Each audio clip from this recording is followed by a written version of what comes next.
السلام علیکم ورحمۃ اللہ وبرکاتہ۔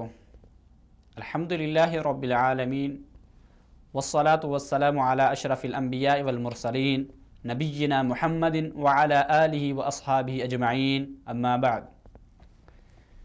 اللہ رب العزت کی توفیق کے ساتھ ہمارا مختصر درس حدیث سلسلہ جاری ہے۔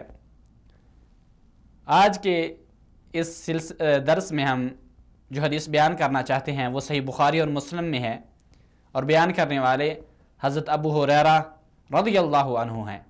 کہتے ہیں سمعت رسول اللہ صلی اللہ علیہ وسلم یقول، کہ میں نے اللہ کے نبی صلی اللہ علیہ وسلم کو میں نے سنا کہ وہ فرما رہے تھے کہ اذا ما نہیتکم عنہ فاجتنبوا، کہ جس بات سے میں تم کو منع کرتا ہوں اس سے باز آ جاؤ۔ یعنی صحابہ کرام کو کہا جا رہا ہے ما نہیتکم عنہ فاجتنبوا، یعنی جس سے روک دیا گیا ہے اس سے رک جانا چاہیے۔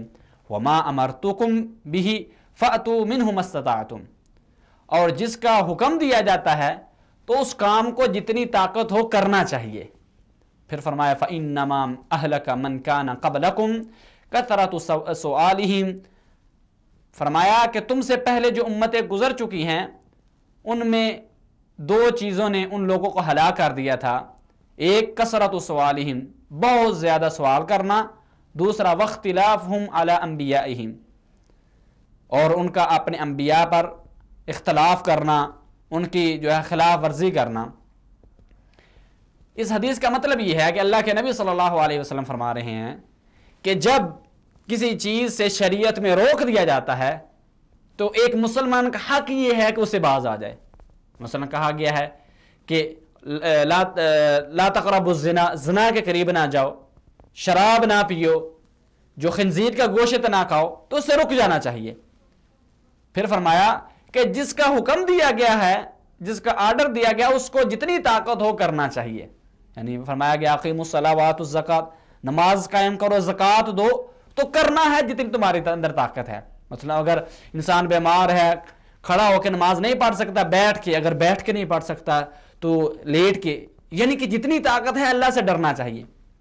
یہاں ایک نقطہ یاد رکھیے کہ اللہ رب العزت نے جتنی طاقت کا لفظ جو ہے وہ صرف جو چیزیں حکم دی ہیں اس میں کہا ہے، لیکن منہیات میں نہیں کہا، حرام چیزوں میں نہیں کہا، کیونکہ جو حرام ہے اس سے بچنا ہی بچنا ہے، یعنی جو چیز حرام کر دی گئی اس سے بچنا ہی بچنا ہے، لیکن جس کا حکم دیا گیا ہے اپنی طاقت کے مطابق اس کو کر کے چھوڑنا ہے۔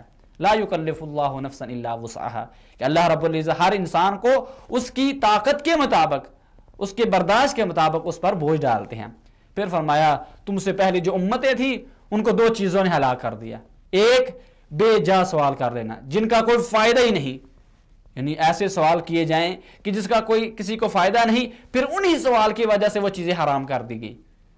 موسیٰ علیہ السلام کی قوم دیکھ لیجئے، ان پر بعض چیزیں اس وجہ سے حرام کی گئیں کہ انہوں نے اللہ رب العزت سے سوال کر کر کے اپنے اوپر مشکلیں ڈالی۔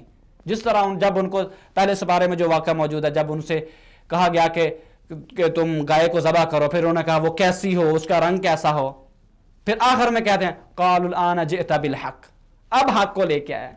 پھر اتنی مشکل ہوئی ان کو وہ گائے ڈھونڈنے میں۔ اس لیے بے جا سوال کرنا جس کا کوئی فائدہ ہی نہیں، یہ شریعت اس سے منع کرتی ہے۔ پھر واختلافہم علی انبیائہم، دوسری بات اپنے جو نبی ان میں ہر امت میں بھیجے گئے انہوں نے اختلاف کیا، انہوں نے اگر حکم دیا یہ کام کرو تو انہوں نے کہا نہیں کرنا۔ موسیٰ علیہ السلام کی قوم دیکھ لیجیے، بنی اسرائیل معروف قوم ہے، اللہ رب العزت نے بڑی فضیلت دی تھی جہانوں پر، اس وقت کے جو لوگ سب پر فضیلت دی تھی۔ پھر فرمایا گیا کہ اس میں جو ہے نا تم سجدہ کرتے ہوئے جو داخل ہو جاؤ بستی میں، لیکن وہ سجدہ کرتے نہیں، گھسیٹتے ہوئے داخل ہوئے۔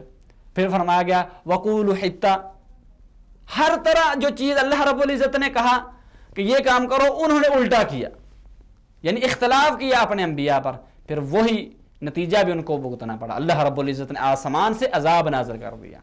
تو اس لیے دو کاموں سے انسان کو خصوصاً بچنا چاہیے، ایک ہر طرح کا جو ذہن میں آئے وہ سوال نہیں کرنا چاہیے، بلکہ جس کا کوئی فائدہ ہو، جس سے انسان کی زندگی کے بارے میں کوئی معاملہ ہو اس کے بارے میں کوئی استفسار کرنا ہے، پوچھنا ہے، وہ کرے۔